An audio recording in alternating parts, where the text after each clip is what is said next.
బడును నాది. దేవునికి స్తోత్రం. గనుక ప్రియులారా, భర్త భార్యను ప్రేమించాలి. ఎట్లా ప్రేమించాలి? తమ సొంత శరీరము వలె ప్రేమించాలి. భార్య లోబడి జీవించాలి. ఈ రెండు ప్రిన్సిపాల్స్, ఈ రెండు సూత్రాలు ఏ కుటుంబం అయితే పాటిస్తుందో ఆ కుటుంబంలో ఎలాంటి గొడవలు, ఎలాంటి ఇబ్బందులు లేకుండా మరి సాఫీగా సాగుద్దని పరిశుద్ధ గ్రంథము జ్ఞాపకం చేస్తూ ఉంది. అలాగే మరి ఏమండి, ఎన్నో అనుభవాలతో రాయబడినటువంటి సామెతల గ్రంథంలో ఒక మాట రాయబడి ఉంది. భార్య దొరికిన వాడికి ఏం దొరికినో? సామెతల గ్రంథం 18వ అధ్యాయం 22వ వాక్యంలో రాయబడి ఉంటుంది.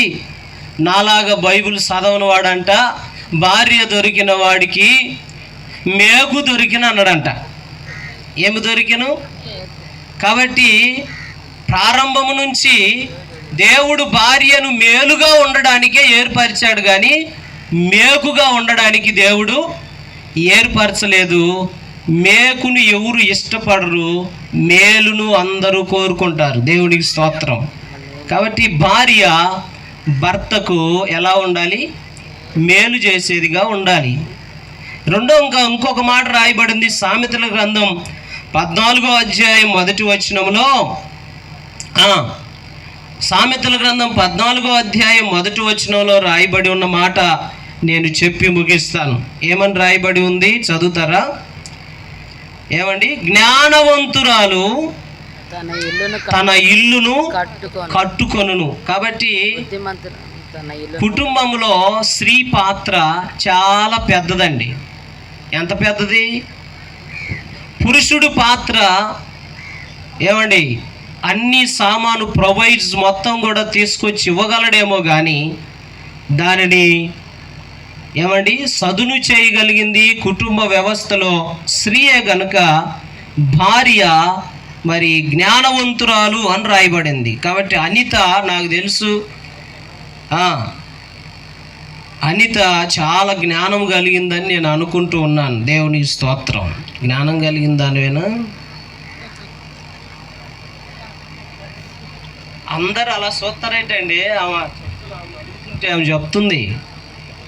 ఎందుకు జ్ఞానం కలిగిన వాళ్ళు అంటే, మనకు జ్ఞానం రావాలి అంటే సామెతల గ్రంథాన్ని చదవాలి. ఏం చదవాలి చెప్పండి? కోపం వచ్చినప్పుడు ఏం చదవాలంటే యోబు గ్రంథాన్ని చదవాలి. బైబిల్ గ్రంథం కూడా మనిషికి ఎప్పుడు ఎలాంటి ఏమండి సమయస్ఫూర్తితో దేవుని వాక్యాన్ని చదవాలో ఈ పరిశుద్ధ గ్రంథం చాలా అద్భుతంగా రాయబడి ఉంది. కనుక ఎక్కువ సమయాన్ని నేను తీసుకోకుండా నా మాటలు ముగిస్తున్నాను. అనిత, మీ ఆయన్ని ఏం చేయాలి? ఏం చేయాలంటే ఆ అమ్మాయి ఇటు చూస్తుంది. మాకు తెలుసులే, నువ్వేందో పోయి చెప్తున్నావు, హైదరాబాద్ నుంచి వచ్చి మాకు అన్నీ తెలుసులే. ఏమండి, మేము వాళ్ళ ప్రీ వెడ్డింగ్ షో చూసినప్పుడు అన్నీ అర్థమైంది వారు ఎలాగా ప్రేమించుకుంటున్నారు. మరి నరేష్, నీ భార్యను ఏం చేయాలి? ఎంతవరకు? అదే మనోడు బాగా అప్డేట్ అయి ఉన్నాడు. కాబట్టి ఎందుకంటే ఈనాటి కుర్రోళ్ళకి ఏం చెప్పాల్సిన అవసరం లేదు, అన్నీ నేర్చుకొని ఉన్నారు. ఎందుకంటే ఇది ఏ యుగం? ఏ యుగం? ఐ యుగం.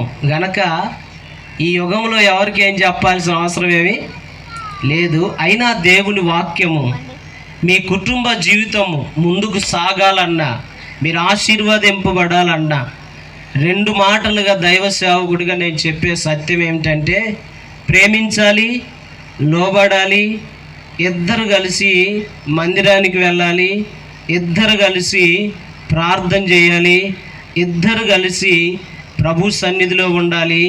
మీ ఇద్దరి మధ్యలో 3వ వ్యక్తి దేవుడు తప్ప ఏ మనుష్యుడు కూడా ఉండకూడదని దేవుని సేవకుడిగా మనవి చేస్తూ నా మాటలు ముగిస్తున్నాను. దేవుడి మాటలు దీవించునుగాక.